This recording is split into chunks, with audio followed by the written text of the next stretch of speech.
I'm a 24-year-old guy, and my girlfriend, let's call her Emily, is 25. My dad, Robert, is 52. My stepmom, Linda, is 51, and my stepbrother, Mark, is 36. These aren't their real names, but I'll keep it simple.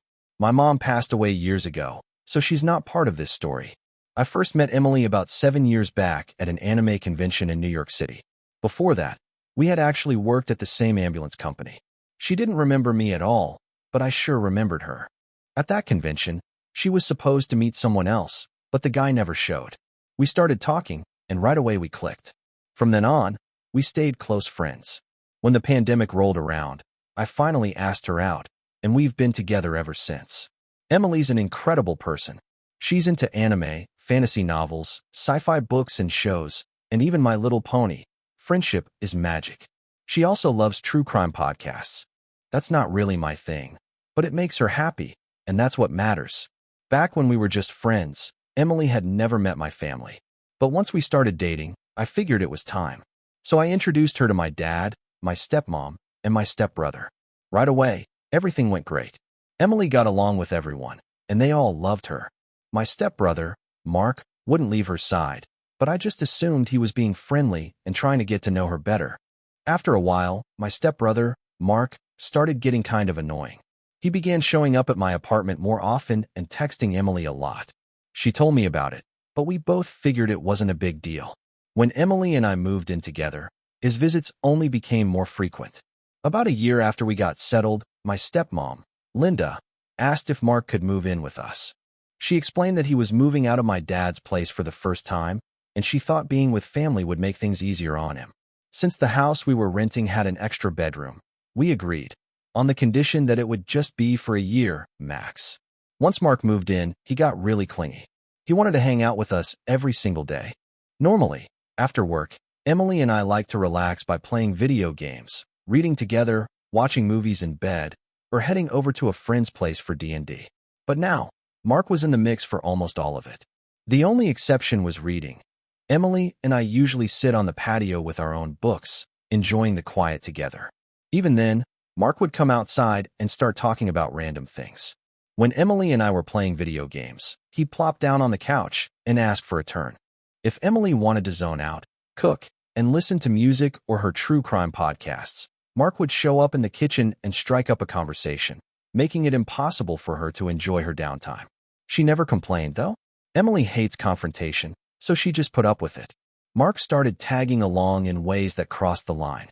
He'd ask to go grocery shopping with Emily, and sometimes he'd even invite himself along on our date nights. At first, we tried not telling him when we went out, but he'd run to his mom, Linda, and complain. Then she'd call us, saying we weren't being fair to him, that this was his first time living on his own and he was just lonely. The real breaking point came when Emily and I booked a vacation. Out of nowhere, Mark booked the exact same cruise.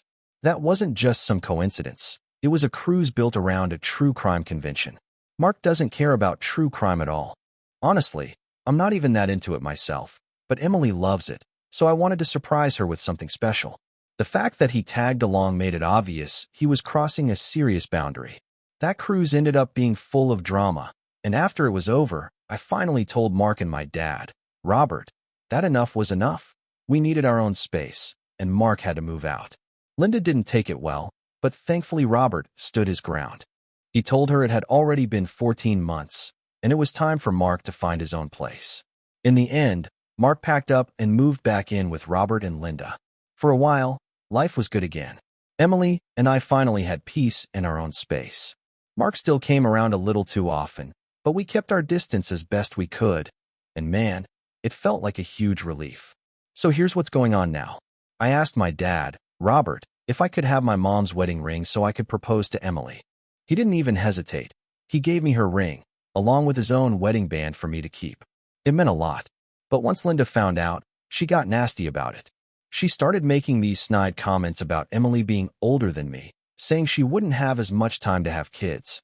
At one point, she flat out told me that Emily is an older woman, and it's not proper. I told her straight up that I don't care what she thinks. She's not the one marrying Emily, I am.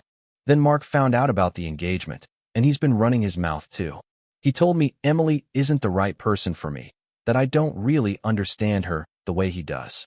He even said we'd be divorced within a year of getting married. I had this whole engagement party planned out for Emily. Everything was set.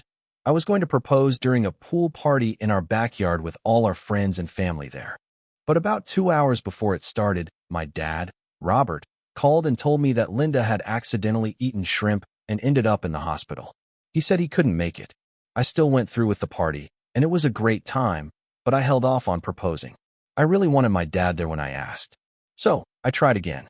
I planned a nice dinner with both Emily's family and mine. This time, a few hours before the dinner, Linda got a flat tire upstate and needed Robert to drive out and help her.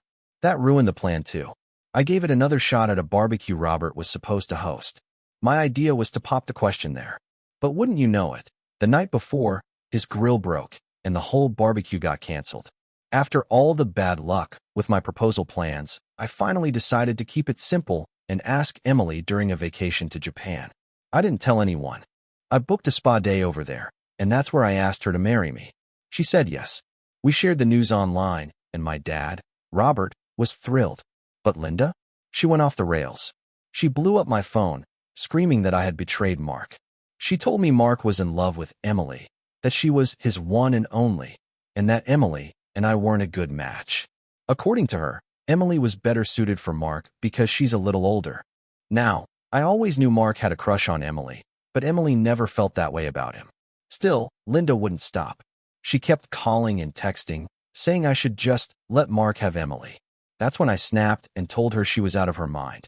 Emily is a person, not something you hand over, and she doesn't belong to anybody. I called Robert and showed him all the messages and voicemails. He wasn't even surprised. He's been staying at my place lately, though he won't explain exactly why he left Linda. Meanwhile, Linda and Mark keep driving by our house and trying to get Robert to answer their calls. We've blocked both of them. At this point, I'm seriously thinking about getting a restraining order. Emily's really uncomfortable with all this, and honestly, so am I.